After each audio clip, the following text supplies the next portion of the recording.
Bulletin में सबसे पहले आपको खबर दें, वज़ीर आज़म मियां मोहम्मद शहबाज शरीफ ने सऊदी अरब के वली अहद शहजादा मोहम्मद बिन सलमान से मुलाकात की है। इस मौके पर नायब वज़ीर आज़म इसाक डार भी मौजूद थे। 2 घंटे जारी रहने वाली इस मुलाकात के दौरान दोनों रहनुमाओं ने उभरती हुई इलाकाई सूरत हाल पर तफसीली तबादला ख्याल किया। वज़ीर आज़म ने सऊदी वली अहद को पाकिस्तान की अमन की कोशिशों से मुतालिक हालिया पेशरफ्त से आगाह किया, जिसकी वजह से अमरीका ईरान जंग बंदी हुई और हाल ही में इस्लामाबाद में अमरीका और ईरान के दरमियान तारीखी मुज़ाकरात का दौर हुआ। सऊदी वली अहद ने अमन के इस अमल में वज़ीर आज़म शहबाज शरीफ और फील्ड मार्शल सैयद आसिम मुनीर के तामीरी किरदार को सराहा। वज़ीर आज़म ने हालिया इलाकाई कशीदगी के तनाज़ुर में सऊदी अरब के लिए मुकम्मल यकजहती और हिमायत का इआदा किया। उन्होंने कीमती जानों के ज़िया पर गहरे दुख का इजहार किया और कहा है कि पाकिस्तानी अवाम अपने सऊदी भाइयों के साथ शाना बशाना खड़े हैं। वज़ीर आज़म ने सऊदी अरब की जानिब से सऊदी वली अहद की क़यादत में मिसाली सब्र और तहम्मुल को सराहा। 2 तरफ़ा उमूर पर तबादला ख्याल करते हुए वज़ीर आज़म ने कहा कि पाकिस्तान और सऊदीया के दरमियान मुनफरिद ताल्लुकात हैं, क्योंकि दोनों ममालिक बाहमी दिफाई मुआहदे के तहत स्ट्रेटीजिक दिफाई शराकत दार हैं।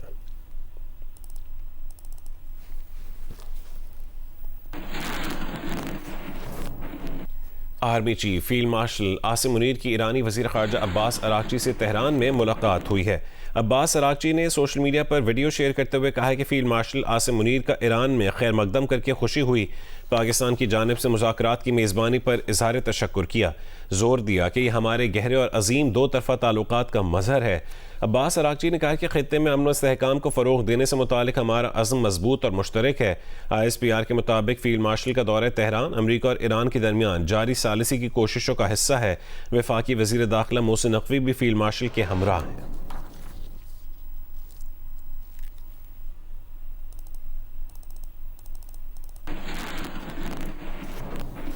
तर्जुमान व्हाइट हाउस कैरोलाइन लेविट ने कहा है कि ईरान और अमरीका के मुज़ाकरात में पाकिस्तान वाहिद सालिस है।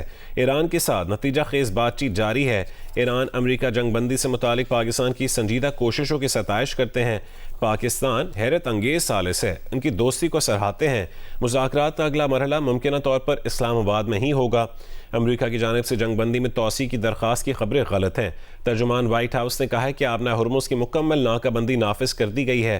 नाकाबंदी ईरानी बंदरगाहों से रवाना होने वाले तमाम ममालिक के जहाज़ों के खिलाफ है। ईरान अमरीका मुज़ाकरात का दूसरा दौर अगले हफ्ते के आखिर में इस्लामाबाद में होने का इम्कान है। इंतज़ामिया और सिक्योरिटी इदारों को तैयारियों की हिदायत जारी कर दी गई हैं। इस्लामाबाद से जियो न्यूज़ के नुमाइंदे अयाज अकबर के मुताबिक अमरीका और ईरान के दरमियान मुज़ाकरात का दूसरा दौर अगले हफ्ते के आखिर में होने का इम्कान है। इस हवाले से इंतज़ामिया और सिक्योरिटी इदारों को तैयारियों की हिदायत जारी कर दी गई है।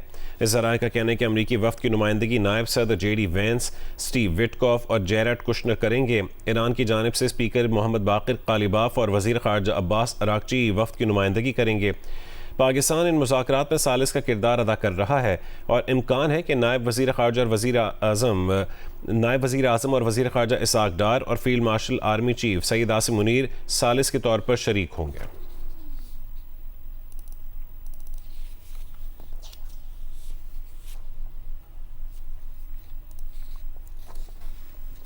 ईरानी वज़ारत ख़ारजा के तर्जुमान इस्माइल बकाई का कहना है कि अब जो भी मुज़ाकरात होंगे मुकम्मल जंगबंदी के लिए होंगे।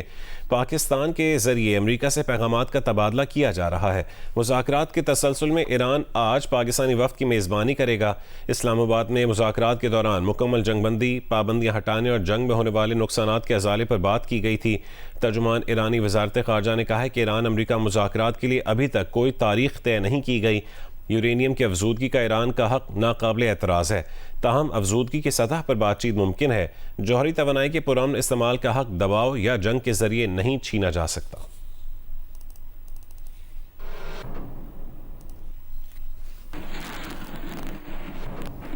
अमरीकी सदर डोनाल्ड ट्रंप का बड़ा दावा सामने आया। उन्होंने कहा है कि ईरान के साथ जंग अब तकरीबन ख़त्म हो चुकी है। ट्रंप ने यह भी कहा है कि अगले 2 दिन बहुत हैरत अंगेज़ होने वाले हैं। पेशगोई भी उन्होंने की कि जब वो अगले चंद हफ्तों में चीन जाएंगे तो शी जिनपिंग उन्हें बहुत पुरजोश अंदाज में गले लगाएंगे। अमरीकी सदर डोनाल्ड ट्रंप ने कहा कि ईरान के साथ जंग तकरीबन खत्म हो चुकी है। उन्होंने दुनिया से कहा कि वो अगले हैरत अंगेज 2 दिनों के लिए तैयार रहे। ट्रंप ने ABC न्यूज के रिपोर्टर से गुफ्तगू में कहा कि मुझे लगता है कि आप अगले 2 हैरतअंगेज दिन देखने वाले हैं। उन्होंने ये भी कहा कि अगले हफ्ते खत्म होने वाले 2 हफ्तों के सीज फायर को मजीद बढ़ाने की कोई जरूरत नहीं है। ट्रंप ने कहा कि जंग बहुत जल्द खत्म हो जाएगी।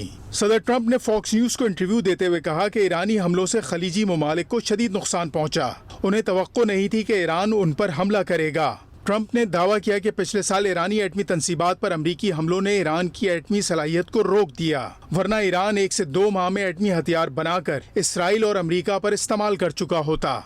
ट्रंप यूरोपीय रहनुमाओं से खास तौर पर नाराज दिखाई दे रहे हैं। उन्होंने इतालवी वजीर आजम जॉर्जिया मेलोनी पर सख्त तनकीद करते हुए उन्हें मनफी और नाकाबिल कबूल शख्सियत करार दिया। ट्रंप ने कहा कि मेलोनी ने ईरान की जंग में अमरीका का साथ देने से इनकार कर दिया था। सदर ट्रंप इतालवी वजीर आजम की चंद माह पहले तक खूब तारीफें करते रहे हैं। चीन से मुताल्लिक अपने बयान में सदर ट्रंप ने कहा कि उन्होंने सदर शी जिनपिंग को खत लिखकर कहा था कि चीन ईरान को हथियार ना दे। शी जिनपिंग ने जवाब में तरदीद करते हुए लिखा कि चीन ईरान को हथियार फराहम नहीं कर रहा। ट्रंप ने कहा कि चीन अपनाए हुर्मुज़ को मुस्तकिल तौर पर खुलवाने की अमरीकी कोशिशों से बहुत खुश है। उन्होंने दावा किया कि चीन इसके बदले ईरान को हथियार ना देने पर राजी हो गया है। ट्रंप ने पेशगोई की कि जब वो अगले चंद हफ्तों में चीन जाएंगे तो शी जिनपिंग उन्हें बहुत पुरजोश अंदाज में गले लगाएंगे। अमरीकी सेनेट ने इसराइली फ़ौज के लिए अमरीकी बुलडोज़र्स की फराहमी रोकने की करारदाद मुस्तरद कर दी है। 40 डेमोक्रेट सेनेटर्स ने इसराइल को बुलडोज़र्स फराहमी रोकने के हक़ में वोट दे दिया। 59 सेनेटर्स ने इसराइली फ़ौज को बुलडोज़र्स फराहमी की हिमायत और करारदाद की मुखालफत की। बिल सेनेटर बर्नी सैंडर्स की क़यादत में पेश किया गया। बर्नी सैंडर्स की अमरीकी सेनेट में इसराइल को बमों की फराहमी रोकने की करारदाद भी मंजूर ना हो सकी। इसराइल को 1000 पाउंड बमों की फराहमी रोकने के हक़ में 36 सेनेटर्स ने वोट दिया। अमरीकी मीडिया के मुताबिक इसराइल की फ़ौजी इमदाद पर अमरीकी सेनेट में इख्तलाफ शिद्दत इख्तियार कर गया है।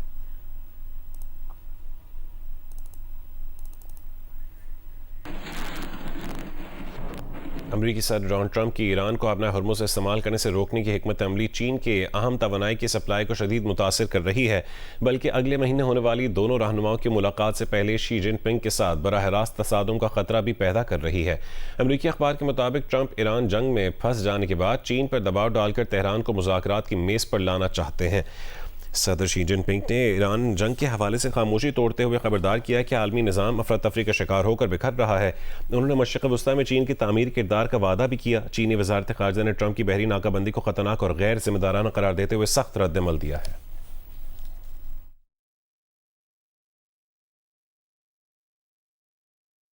ईरान जंग के तनाज़ुर में इंतहाई बड़ी और अहम पेशरफ्त सामने आई। मुत्तहिदा अरब अमारात के नायब सदर शेख मंसूर बिन जायद अल नहयान ने स्पीकर ईरानी पार्लियामेंट मोहम्मद बाकिर कालिबाफ से टेलीफोनिक राबता किया।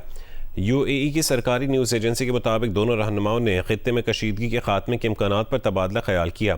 28 फरवरी को ईरान पर अमरीका और इसराइली हमलों के नतीजे में होने वाली जंग के बाद से ईरान और मुत्तहिदा अरब अमारात के दरमियान ये आला सतह का पहला राबता है। वाज़ेह रहे कि अमरीकी और इसराइली हमलों के जवाब में ईरान ने खलीज में अमरीकी ठिकानों पर हमले किए। इन हमलों में UAE ज़्यादा निशाना बना। UAE में अमरीकी अड्डों के अलावा होटलों, यूनिवर्सिटीज़, तिजारती मराकज़ और तवानाई तंसीबात पर भी हमले हुए।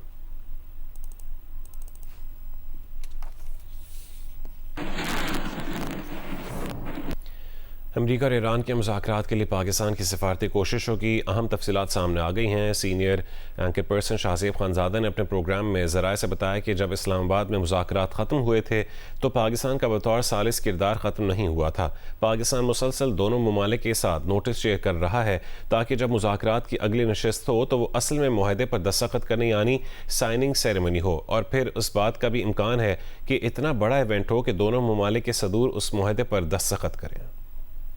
नाजरीन, हमारे ज़राए ने हमें बताया है कि जब इस्लामाबाद में मुज़ाकरात ख़त्म हुए तो पाकिस्तान का बतौर सालिस किरदार ख़त्म नहीं हुआ था और उस वक्त से पाकिस्तान दोनों ममालिक के दरमियान मुसलसल सालिसी कर रहा है। और अब इस वक्त पाकिस्तान दोनों ममालिक के दरमियान मुज़ाकरात की अगली नशिस्त से पहले भरपूर मीडिएशन कर रहा है ताकि तमाम मामलात पर इत्तफाक हो जाए और दोनों ममालिक एक पेज पर आ जाएं, यानी मुज़ाकरात से पहले तमाम इख्तिलाफात ख़त्म हो जाएं। और फील्ड मार्शल का ईरान का दौरा इसी सिलसिले की एक कड़ी है। खुद ईरानी क़यादत ये वाज़ेह कर चुकी है कि अमरीका के साथ पाकिस्तान के ज़रिए मुसलसल राब्ते जारी हैं। और नाजरीन, हमारे ज़राए ने वाज़ेह किया है कि पाकिस्तान की सिविल और अस्करी क़यादत इस वक्त अमेरिका और ईरान दोनों की आला तरीन क़यादत से मुसलसल राब्ते में है, इसलिए जो भी पैगाम रसानी हो रही है वो आला तरीन सतह पर हो रही है और इसीलिए दोनों ममालिक एक मुआहदे की तरफ बढ़ते नजर आ रहे हैं। पाकिस्तान मुसलसल दोनों ममालिक के साथ नोट्स शेयर कर रहा है ताकि जब मुज़ाकरात की अगली नशिस्त हो तो वो असल में मुआहदे पर दस्तखत करने यानी साइनिंग सेरेमनी हो। और फिर इस बात का भी इम्कान है कि ये इतना बड़ा इवेंट हो जाए कि दोनों ममालिक के सुदूर उस मुआहदे पर दस्तखत करें। तर्जुमान पावर डिवीजन का कहना है कि गुज़श्ता रात पन बिजली की पैदावार में 1991 मेगावाट की कमी रिकॉर्ड की गई है। कम पन बिजली पैदावार की वजह से तकसीम कार कंपनियों ने एलानिया से कुछ ज़्यादा लोड मैनेजमेंट की है। गुज़श्ता रात पीक टाइम में तकरीबन 4500 मेगावाट का शॉर्टफॉल रहा। पन बिजली की कम दस्तियाबी की बिना पर इजाफी लोड मैनेजमेंट पर माजरत खां हैं। आने वाले दिनों में डैमों से पानी के अखराज में इजाफे का इम्कान है। तर्जुमान पावर डिवीजन ने अपने एक बयान में कहा है कि पन बिजली में कमी की वजह डैमों से सूबों की तरफ पानी के अखराज की कम डिमांड है, जबकि इरसा सूबों की डिमांड पर डैमों से पानी रिलीज़ कर रहा है जो पिछले साल की निस्बत बहुत कम है। बारिशों और फसलों की कटाई की वजह से पानी का अखराज कम है। गुज़श्ता रात बिजली की डिमांड 18,000 मेगावाट रही। आने वाले दिनों में डैमों से पानी के अखराज में इजाफे से बिजली की पैदावार भी बढ़ जाएगी। तर्जुमान ने मजीद कहा है कि सिर्फ रात में लोड मैनेजमेंट का शेड्यूल तरतीब दिया गया है, दिन में कोई भी शॉर्टफॉल नहीं होता। सार्फिन रात में बिजली का कम इस्तेमाल करें और बिजली बचत के उसूलों पर कारबंद रहें।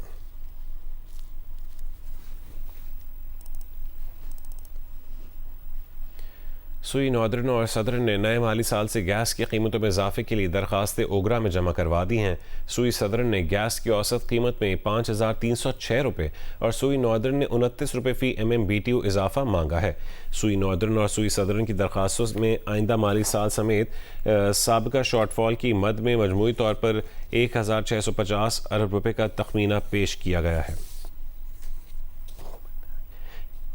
सुई सदर्न आइंदा माली साल के लिए गैस की नई कीमत की दरख्वास्त में 956 अरब रुपये की मजमूई शॉर्टफॉल का तखमीना पेश किया है, जिसमें आइंदा माली साल के लिए 411 अरब और 2024-25 के शॉर्टफॉल की मद में 545 अरब रुपये मांगे गए हैं। सुई सदर्न ने साबिका शॉर्टफॉल समेत आइंदा माली साल में 1,279 अरब रुपये की रेवेन्यू ज़रूरियात की तखमीना दिया है। सुई सदर्न ने आइंदा माली साल के दौरान 42 अरब रुपये LPG सर्विसेज की लागत के तहत मांगे हैं। सुई सदर्न ने आइंदा माली साल गैस की औसत कीमत 6,855 रुपये फ़ी MMBTU मुकर्रर करने का कहा है। सुई नॉर्दर्न ने भी गैस महंगी करने की दरख्वास्त ओगरा में जमा करवाई है, जबकि सुई नॉर्दर्न का आइंदा माली साल 8 अरब 73 करोड़ रुपये रेवेन्यू शॉर्टफॉल का तखमीना है। सुई नॉर्दर्न ने साबिका शॉर्टफॉल की मद में 585 अरब रुपये शॉर्टफॉल का तखमीना दिया है।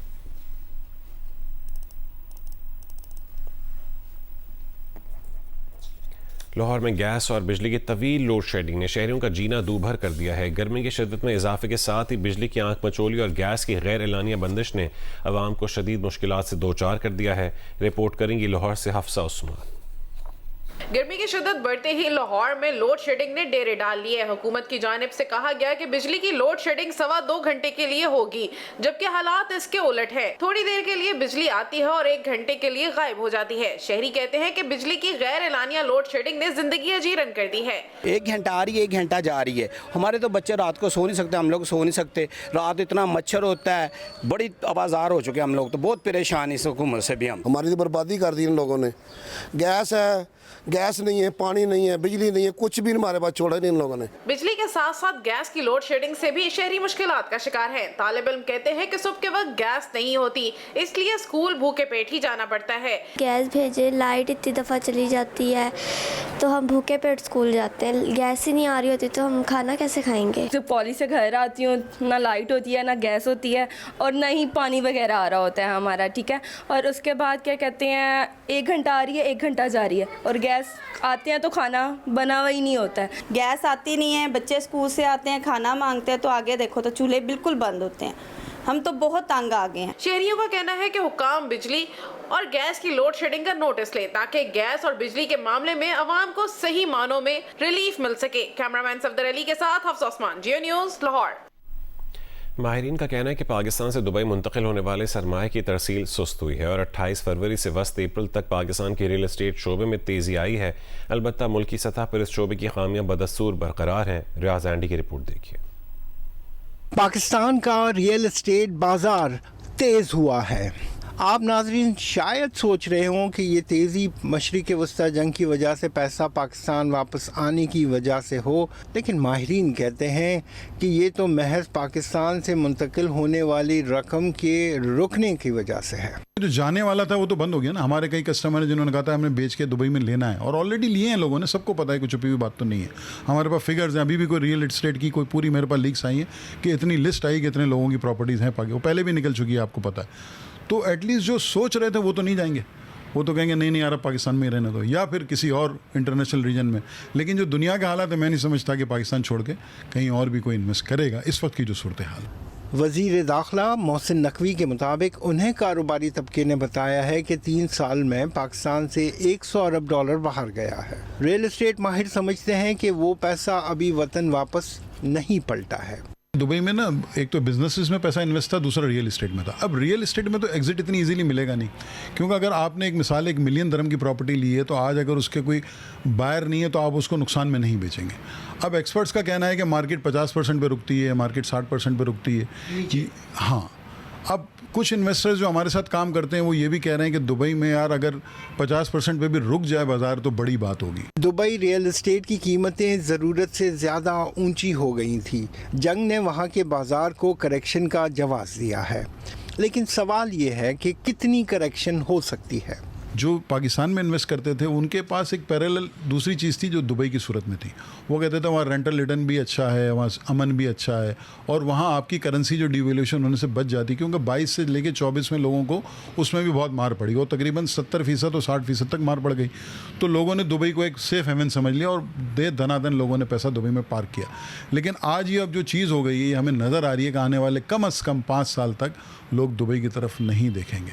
अब इसमें कुछ लोगों को ये बात बुरी भी लग सकती है कि यार आप ऐसी नेगेटिव बात कर रहे हैं, लेकिन मैं एक फैक्ट्स एंड फिगर्स की बात कर रहा हूँ, क्योंकि हमारे पैरेलल 8% रेंटल इकोनॉमी, फिर वहाँ पे बहुत सारी फैसिलिटीज़ जो हम कहते हैं प्रॉपर्टी ख़रीदना आसान, बेचना आसान, टैक्सेशन कम, और हमारे यहाँ सारे मसाइल के बावजूद आज फिर हम देख रहे हैं कि इन 45 दिनों में कराची में जहाँ मैं बैठा हूँ डिफेंस फेज़ 8 की मार्केट में 20 से 30% इजाफा मैंने इन 45 डेज़ में विटनेस किया है। अमन सालसी होने ने पाकिस्तान पर सरमायाकारों की तवज्जो दोबारा मबजूल कराई है, लेकिन हमारे इंतज़ाम को भी ठीक होना है, क्योंकि 50 करोड़ की जायदाद किताबों में आज भी 15 करोड़ है।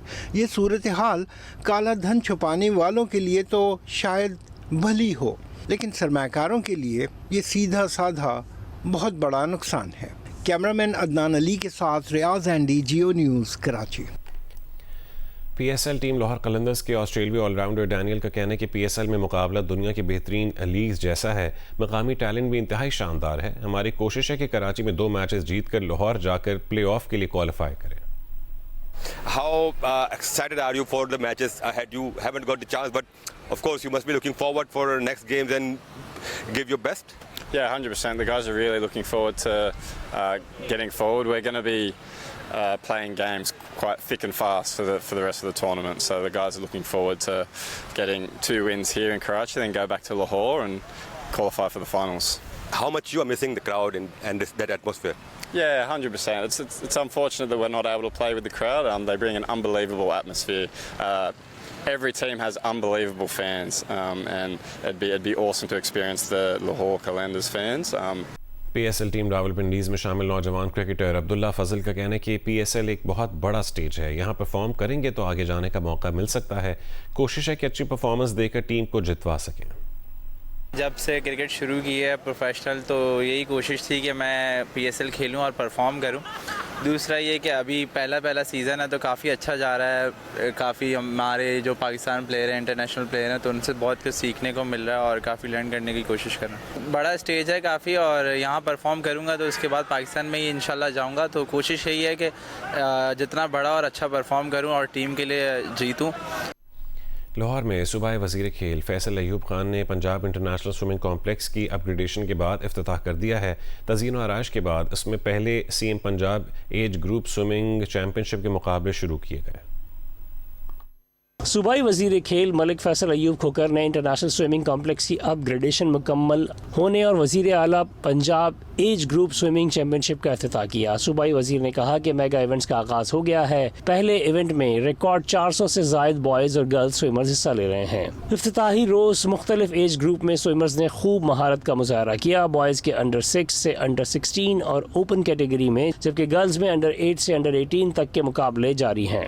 इवेंट में 40 लाख रुपए के इनामात तकसीम किए जाएंगे। फातेह खिलाड़ियों को 5-5 लाख रुपए इनामात दिए जाएंगे। पंजाब के अंदर जो एथलीट्स हैं उसका अब जो दौर आ रहा है वो ख़वातीन की मेजॉरिटी है।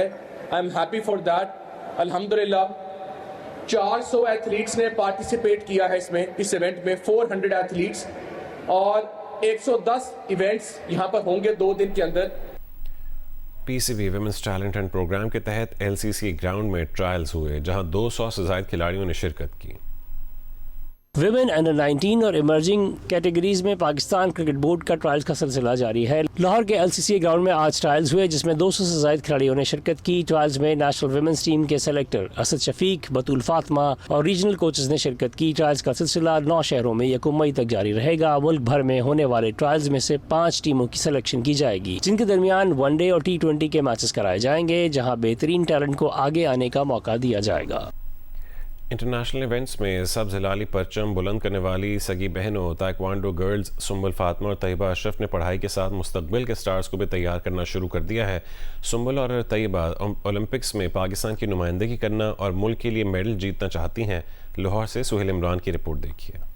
ब्रूस ली की फिल्में देखकर मार्शल आर्ट्स की तरफ आने वाली तैयबा अशरफ और सुंबुल फातिमा ने कम उम्री में कराटे में महारत हासिल की और फिर ओलंपिक्स में पाकिस्तान की नुमाइंदगी और मेडल के ख्वाब को हकीकत बनाने के लिए ताइक्वांडो की तरफ आ गई और देखते ही देखते इंटरनेशनल इवेंट्स में पाकिस्तान का नाम रोशन करने लगी। विजन हमारा ओलंपिक्स है, जो कि सबसे बड़ा जो है हमारा स्टेज होता है, सबसे बड़ा पोडियम है, जिस पे हमारे अरशद नदीम साहब लेके आए हैं गोल्ड, तो मेल में लेके आए हैं। हम फीमेल ब्रूस ली भी जाना चाहते हैं वहाँ पे इंटरनेशनली। ओलंपिक्स में जा सकते हैं हम, पाकिस्तान को इसमें जाकर प्रेजेंट कर सकते हैं, तो फिर अपना विजन रखा, मिशन रखा। अपने चैलेंजेस से निपटने, ख्वाब को हकीकत बनाने के लिए सख्त मेहनत के साथ पढ़ाई भी जारी रखे हुए हैं और उसके साथ मुस्तकबिल के स्टार्स भी तैयार कर रही हैं, क्योंकि कम उम्री में ही उन्होंने कोचिंग कोर्स भी कर रखे हैं। स्पोर्ट्स को मैंने सपोर्ट बना के अपनी 18 ईयर्स जो है वो एजुकेशन भी कंप्लीट की है। अब MBA कर रही हूँ और वो भी 100% स्कॉलरशिप पे कर रही हूँ,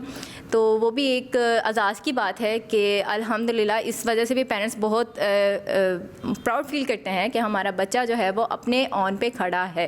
तैयबा अशरफ और सुंबुल फातिमा पर अज़्म है कि वो हिम्मत हारने वाली नहीं है, उनका ख्वाब ज़रूर पूरा होगा। वो मेहनत जारी रखेंगी और सरपरस्ती की मुंतज़र रहेंगी। कैमरामैन सफ़ीर अहमद के साथ सुहेल इमरान, जियो न्यूज़ लाहौर।